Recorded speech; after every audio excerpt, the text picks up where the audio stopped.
Ya, Assalamualaikum warahmatullahi wabarakatuh. Para mahasiswa sekalian, kita kembali bertemu di mata kuliah Ilmu Pengetahuan Bumi dan Antariksa. Kali ini kita akan bahas satu topik yang sering mungkin kita dengar dalam berita-berita di sekitar kita ya, yaitu tentang gunung berapi dan gempa ya. Jadi ini merupakan dua bencana alam ya yang cukup sering di dialami oleh negara kita ya. Jadi negara kita termasuk negara yang ternyata cukup banyak memiliki gunung api ya. Bahkan menurut catatan para ahli, Indonesia adalah negara dengan jumlah gunung api terbanyak di dunia. Nah ini ya, jadi kita bisa dikatakan sebagai negeri yang kaya gunung api. Tapi memang selain mungkin menyebabkan bencana, gunung api sendiri pada prosesnya nanti akan menghasilkan kesuburan alam ya, sehingga memang Indonesia kaya akan hutan-hutan.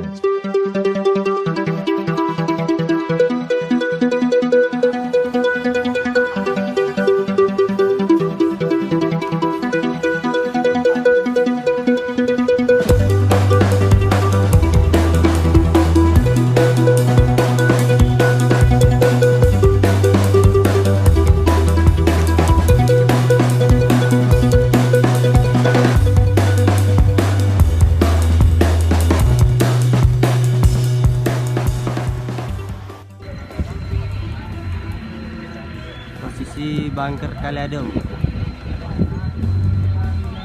Lihat kepulan asap.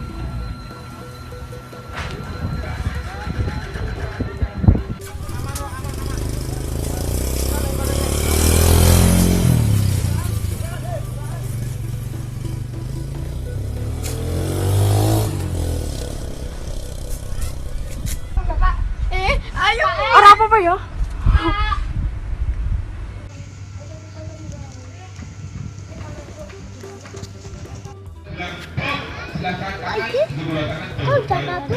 Dua hari kan aktivitasnya meningkat, pasti itu segitu.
Ada 127 gunung api ya.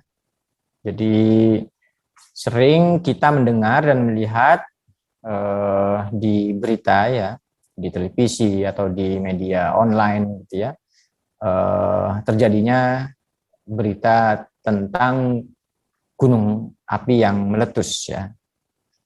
Selain itu juga tidak jarang kita mendengar adanya gempa, atau bahkan di antara kalian ada juga yang pernah atau bahkan beberapa kali merasakan adanya gempa ya. walaupun mungkin tidak terlalu besar. Ini agak beda mungkin dengan saudara-saudara kita yang hidup di kawasan NTB misalnya ya, atau NTT. Di sana sepertinya cukup sering mengalami gempa yang terasa cukup cukup berbahaya gitu ya. Nah, yang kita bahas kali ini adalah tentang secara sains ya, apa sebenarnya yang menjadi penyebab dari kedua bencana itu ya. Jadi dalam IPBA ini kita akan bahas lebih dalam ya, apa sebenarnya yang menyebabkan meletusnya gunung api serta gempa bumi. Nah, ternyata ini dua peristiwa yang kalau ditelusuri dari aspek geologi dan sains ternyata berasal dari satu penyebab, yaitu lempeng tektonik. Nah, kalian tentu tahu ya apa itu lempeng tektonik setelah kita membahasnya di pertemuan sebelumnya ya. Lempeng tektonik atau lempeng bumi ya. Jadi seperti yang sudah dijelaskan sebelumnya, bumi ternyata bukan suatu lembaran yang benar-benar utuh ya. Jadi satu lapis yang berada di permukaan atau bahkan kejal, tidak ya. Jadi bumi merupakan lapisan yang kita injak ini ya. Jadi lahan tanah dengan berbagai macam bebatuan yang kita injak ini, yang sepertinya memang sangat kokoh ya. Tapi ternyata kalau ditinjau dari struktur bumi secara keseluruhan ya, tanah yang kita injak ini merupakan lapisan tipis dari permukaan bumi. Nah, itu ya. Dan uniknya lagi, lapisan luar permukaan bumi yang keras ini dia tidak berupa satu lembaran utuh ya, tetapi seperti lempeng-lempeng yang mengapung. Nah, itu ya. Jadi kita mengapung di atas magma yang panas ya, bubur magma yang panas, lempeng-lempeng itu. Jadi akibatnya dia memiliki tidak benar-benar diam lempeng-lempeng tersebut. Nah, misalnya seperti Indonesia, dia terletak di lempeng Eurasia ya. Jadi lempeng Eurasia itu nanti termasuk Indonesia dan beberapa negara Asia di sebelah utara kita, misalnya Malaysia, kemudian Thailand, Vietnam, dan lain sebagainya, itu termasuk ke dalam lempeng Eurasia. Sekitar ada 30 lempeng di permukaan bumi ini. Nah, inilah yang ternyata menjadi penyebab secara ilmiah dari berbagai macam aktivitas gunung api serta adanya getaran bumi yang kita kenal dengan gempa tektonik tersebut. Lempeng-lempeng bumi itu bergerak ya, karena dia mengapung di atas bubur magma atau yang kita kenal dengan mantel bumi ya, yang memang secara massa mantel bumi ini adalah bagian yang paling besar di struktur bumi ya. Nah, pergerakan dari lempeng bumi menurut para ahli itu kira-kira 2 cm per tahun ya. Jadi selama setahun ada pergerakan sedikit 2 cm. Tapi memang kalau umur bumi itu miliaran, jutaan atau bahkan miliaran tahun, ya tentu saja 2 cm itu akan menjadi ini ya, akan menjadi jauh dampaknya. Nah, yang menjadi salah satu permasalahan adalah ternyata seperti benda yang mengapung di permukaan air, tentu saja gerakannya itu kan nggak teratur ya, tidak pas bareng-bareng ke sana semua. Misalnya lempeng bumi bergerak ke arah utara semua ya, atau bergerak ke arah timur semua ya, seperti rotasi bumi gitu ya, berputar juga. Enggak seperti itu, jadi gerakannya ini ya. Jadi tidak benar-benar searah ya, sehingga kadang-kadang antara lempeng tersebut bisa terjadi tumbukan, benturan antar lempeng, atau gesekan. Benturan atau tumbukan tentu saja akan menghasilkan getaran yang sangat besar, walaupun itu gerakannya cuma 2 cm ya. Tetapi tentu karena dia massa yang sangat besar, ya tentu saja akan menghasilkan getaran yang besar. dan akan berdampak pada aspek-aspek yang lain. Gesekan juga demikian ya. Jadi jangan dibayangkan gesekan itu tidak terasa. Jadi gesekan-gesekan antar lempeng bumi ternyata itulah yang mengakibatkan secara rutin ya adanya getaran-getaran atau gempa di sepanjang perbatasan lempeng itu ya. Jadi memang ada negara-negara yang terletak di tengah lempeng ya. Misalnya ya kalau di peta tersebut misalnya di kawasan itu ya, di kawasan daratan Asia ya, itu terletak di pertengahan lempeng ya. Tetapi kalau Indonesia dia ternyata terletak di perbatasan lempeng ya. India, Sri Lanka, Indonesia itu terletak di perbatasan lempeng antara lempeng Eurasia dengan lempeng Australia misalnya. Nah, dia kan bergesek karena perbatasan lempeng. Akibatnya memang negara-negara tersebut sering mengalami gempa bumi. Selain adanya banyak gunung api di situ. Jadi gunung api dan gempa bumi ternyata memang diakibatkan oleh pergesekan atau tumbukan antar lempeng. Sehingga di kawasan-kawasan yang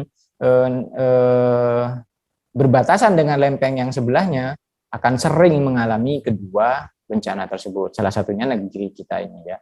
Walaupun ya di samping bencana tentu banyak manfaat juga ya. Kita terkenal sebagai negara dengan kesuburan yang sangat tinggi, dengan keanekaragaman hayati yang termasuk paling besar di dunia ya, setelah Brazil ya. Nah, kita bahas dulu tumbukan ya. Tumbukan lempeng. Jadi ada lempeng yang dia di atasnya merupakan benua ya, artinya daratan. Ada lempeng yang di atasnya berupa lautan. Nah, ternyata sifat dari kedua lempeng ini beda, karena kalau daratan kan di atasnya nggak ada apa-apa, hanya ada atmosfer. Tapi kalau lautan, di atas lempeng itu ada air yang cukup banyak ya, sehingga semakin lama dia semakin memadat ya. Nah, lempeng benua dan lempeng samudra dengan demikian lebih padat. Masanya lebih padat ya. Lempeng samudra ya. Jadi sedangkan kalau sama-sama lempeng benua ya tentu saja itu sama padatnya, atau sama-sama lempeng samudra ya sama padatnya. Nah, tumbukan apabila itu terjadi antara yang kepadatan sama, misalnya benua dengan benua, biasanya akan menghasilkan ini ya, gerakan ke atas ya, seperti ini misalnya. Saya beri contoh. Nah, ketika dia bertumbukan, nah gini dia ya, bergelombang atau ke atas ya, sehingga menghasilkan deretan pegunungan. Jadi benturan antara atau tumbukan antara lempeng itu bisa menghasilkan kerucut atau gelombang pebukitan dan pegunungan ya di atas permukaan bumi. Nah, itulah asal usul dari berbagai macam gunung-gunung tersebut ya. Nah, sebaliknya jika lempeng terjadi, jika tumbukan terjadi antara dua lempeng yang berbeda kepadatannya, yaitu lempeng samudra dan lempeng benua, maka yang lebih padat biasanya akan masuk ya, akan masuk ke dalam gini. Nah, gini ya. Ketika dia bertumbukan dia masuk karena dia lebih padat ya. Masuk ke dalam. Seperti pada gambar yang ada di screen ya. Kalian bisa lihat itu lempeng benua dia masuk ke dalam ya, masuk ke bagian mantel bumi yang panas ya, magma yang bubur magma yang panas. Akibatnya apa? Ya tentu saja ada bagian-bagian dari lempeng tersebut yang kembali mencair menjadi magma panas itu. Dan itu menyebabkan adanya pergolakan di dalam mantel ya, bubur magma itu ada bagian-bagian dari bubur magma yang ke atas mencari celah-celah. Nah, biasanya celah-celah itu ada di gunung-gunung yang tadi saya ceritakan terbentuk itu tadi. Jadi merembes ke situ magmanya dan pada waktu tertentu dia akan menghasilkan letusan gunung api. Nah, itulah bagaimana proses terjadinya gunung api. Jadi mulai dari adanya terbentuknya gunung-gunung, kemudian pada waktu yang lain, lempeng yang lain ternyata ada yang masuk ke dalam mantel bumi dan menghasilkan magma baru ya, sehingga terjadi pergolakan di dalam mantel bumi yang berisi bubur magma yang panas itu tadi.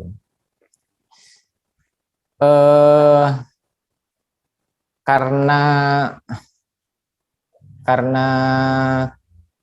lempeng itu karena lempeng bumi senantiasa melakukan gerakan gitu ya, maka memang akhirnya kita sering mendengar kabar tentang peristiwa adanya gunung api maupun gempa bumi. Jadi ini merupakan sunatullah ya, merupakan proses yang akan sering terjadi ya. Cuma memang keberadaan bagian-bagian tertentu, misalnya adanya gunung ya, gundukan-gundukan tertentu yang membuat bagian pada lempeng tersebut cukup berat, membuat gerakan antar gesekan atau tumbukan antar lempeng itu tidak benar-benar dahsyat ya. Sehingga ya walaupun kita merasakan gempa atau peristiwa gunung api, tapi itu masih membuat berbagai macam makhluk hidup itu tetap bisa conserve ya, tetap bisa bertahan hidup dan melangsungkan kehidupannya sampai jutaan tahun lamanya. Itu ya. Jadi adanya gundukan-gundukan gunung api ketika dia bertumbukan itu menciptakan massa yang cukup kuat ya. Menciptakan massa yang cukup kuat menahan agar berbagai macam gesekan atau tumbukan di antara lempeng-lempeng tersebut tidak terjadi secara dahsyat. Nah, itu.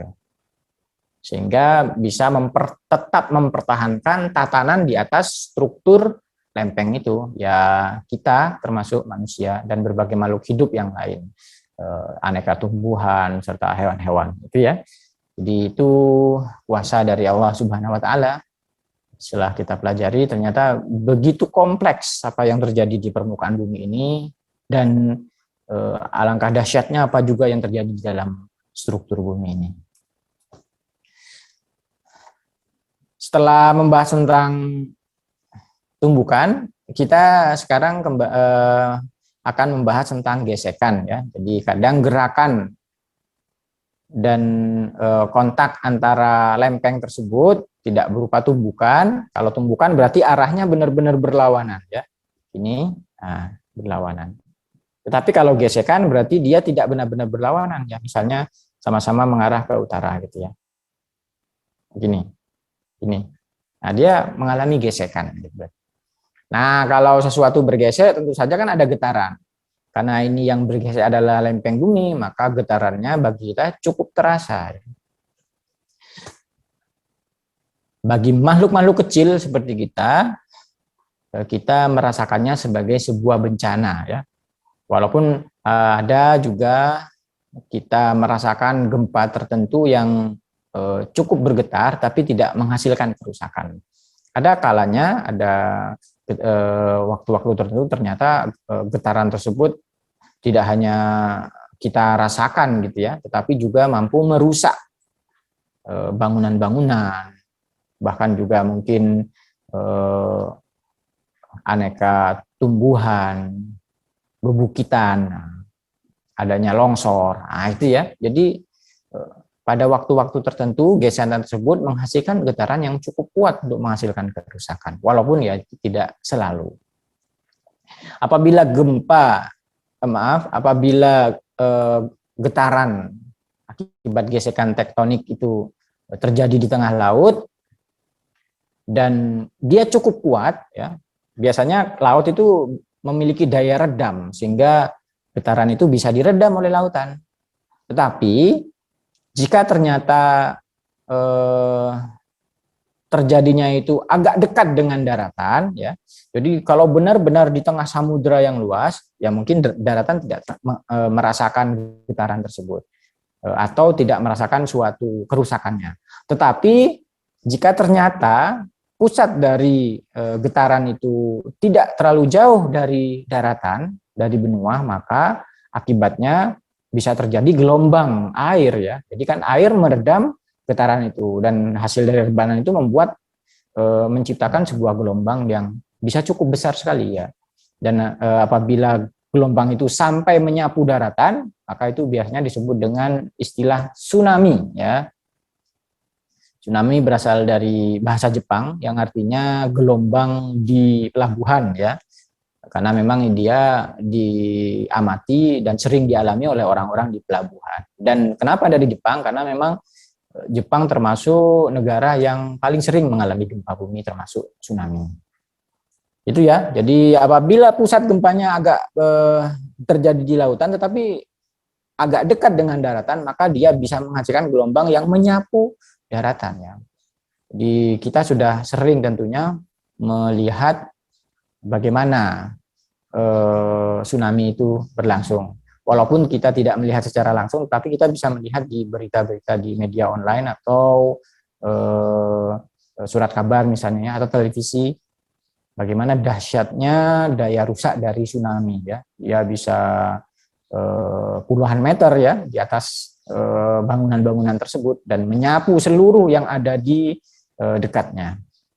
Yang cukup besar tsunami adalah yang terjadi di Aceh ya, sekitar tahun 2004 ya, 2004-2005 itu menyebabkan ratusan ribu manusia kehilangan nyawa ya, belum lagi tempat tinggal dan lingkungan yang rusak ya. Jadi hampir separuh dari provinsi Aceh saat itu ya, kalau tidak keliru, betul-betul tersapu oleh tsunami Aceh yang sangat besar. Di beberapa negara lain saat itu juga mengalami tsunami yang juga besar ya. Dan ini menjadi suatu tanda ya, selain mungkin bencana bagi manusia, bagi makhluk hidup, ini menjadi tanda bahwa ya seharusnya kita tidak boleh terlalu tinggi hati, tidak boleh, walaupun kita sudah bisa banyak melakukan sesuatu, tetapi kita tetaplah makhluk kecil di hadapan alam raya yang besar ini, dan tentu saja Allah sebagai pencipta dari semuanya. Nah, ketika lempeng bumi bergesek, kemudian terjadi getaran atau terjadi peristiwa meletusnya gunung berapi yang juga biasanya ada gempa, maka getaran tersebut oleh para ahli diukur ya dengan menggunakan seismograf ya. Jadi mungkin kalian pernah melihat itu hasilnya, dia biasanya ada alat yang diletakkan di suatu tempat, misalnya di pantai atau di daerah-daerah tertentu yang sering mengalami gempa, dan alat itu sangat sensitif pada getaran. Nah, ketika alat itu mendeteksi ada getaran, dia mengirimkan hasil deteksinya itu pada pusat pencatatan. Ya. Biasanya pusat-pusat itu adalah memang lembaga khusus yang bergerak di bidang geologi, gitu ya, cuaca, seperti itu. Misalnya kalau di bumi BMKG misalnya ya. Nah di situ ada alat penerima dari penangkap getaran yang ada di lapangan. Ya. Alat penerima itu biasanya nanti akan menghasilkan suatu diagram seperti yang ada di screen itu, kalian bisa lihat itu diagram dari seismograf ya. Dan kadang dia cukup getarannya kecil, tapi ada juga kadang getarannya besar. Nah, para ahli kemudian membagi getaran dari gempa tersebut menjadi beberapa skala. Jadi pada seismograf hasil dari getarannya itu dibagi menjadi 10 skala yang disebut dengan skala Richter ya. Antara 1 sampai 10. Rata-rata gempa terjadi pada skala 6 sampai 9. Jadi kalau ada gempa dengan skala getaran 9 itu berarti sangat besar ya. Itu yang bisa saya sampaikan pada perkuliahan kita pagi hari ini. Memang alam di sekitar kita yang mungkin karena kita sudah hidup dari hari ke hari menciptakan berbagai macam pengalaman bagi kita yang membuat kita seolah terbiasa, tapi di balik semua itu sebenarnya ada penjelasan-penjelasan yang mengagumkan. Nah, itu yang harusnya membuat kita sebagai seorang yang bergerak atau belajar di bidang sains menjadi semakin kagum akan keagungan Allah yang menciptakan semuanya, serta juga mampu berpartisipasi dalam perkembangan sains yang ada saat ini. Terima kasih atas perhatiannya. Setelah ini saya akan membuka ruang tanya jawab. Saya persilakan bagi kalian yang mungkin ada pertanyaan-pertanyaan, sesuatu yang membuat kalian muncul tanda tanya, saya persilakan untuk diungkapkan. Mudah-mudahan saya bisa menjawab dengan baik. Terima kasih atas perhatiannya. Mohon maaf atas segala kesalahan. Assalamualaikum warahmatullahi wabarakatuh.